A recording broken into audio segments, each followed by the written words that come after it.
নমস্কার, হোয়াটস উইথ রিয়েলটির তরফ থেকে সকলকে জানাই শুভেচ্ছা। আজকে আমি একটা এমন টপিকস নিয়ে আপনাদের সাথে আলোচনা করব, যেটা হচ্ছে কোনো রিসেল প্রপার্টি কিনতে গেলে কি কি চেকলিস্ট আপনাকে দেখে নিতে হবে এবং সেই চেকলিস্ট দেখার জন্য আমাদের মতো রিয়েল এস্টেট কনসালটেন্টদের কি ভূমিকা রয়েছে। যেমন প্রথমেই কোনো একটা রিসেল প্রপার্টি নিতে গেলে কিছু লিগ্যাল ডকুমেন্টস আপনাদের ভেরিফাই করে নিতে হবে, যেমন title deed and sale deed, encumbrance certificate, occupancy certificate, no objection certificate, building approval certificate, khata certificate and khata extract, title report and utility bill and tax reports, and সবশেষে যেটা দেখতে হবে সেটা হচ্ছে মাদার ডিড। এই ডকুমেন্টসগুলো অলওয়েজ আপনাদের চেক করে নিতে হবে। এছাড়াও প্রপার্টি ফিজিক্যালি ইন্সপেকশন করতে হবে, যেটা ফিজিক্যাল ইন্সপেকশন প্রপার্টিতে কোথাও স্ট্রাকচারাল ড্যামেজ আছে কিনা, লিকেজ আছে কিনা, আদার্স কোনো ইস্যু আছে কিনা সেটা দেখতে হবে।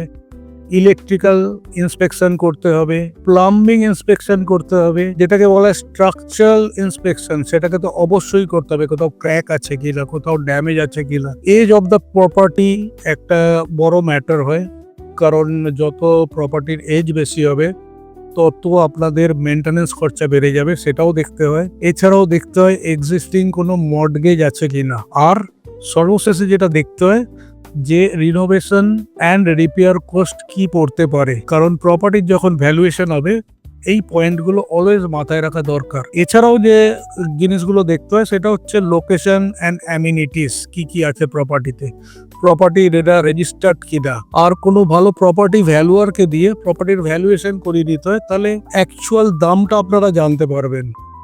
এরপর যেটা হয় সেটা নেগোসিয়েশন, যেটা অলওয়েজ আপনাদের জন্য আমরা সেলারদের সাথে করেই থাকি। আর লাস্ট যেটা হয় সেটা হচ্ছে একটা লিগ্যাল কনসালটেন্টকে দিয়ে ফাইনালি রেজিস্ট্রি করানো। তো এই সমস্ত কিছুই আমরা প্রোভাইড করে থাকি যদি আমাদের সুযোগ দেন। আজকের জন্য এতটুকুই। আমি আসছি আবার নতুন কোনো টপিকস নিয়ে, নতুন ভিডিও নিয়ে। আমাদের সাথে থাকবেন। নমস্কার।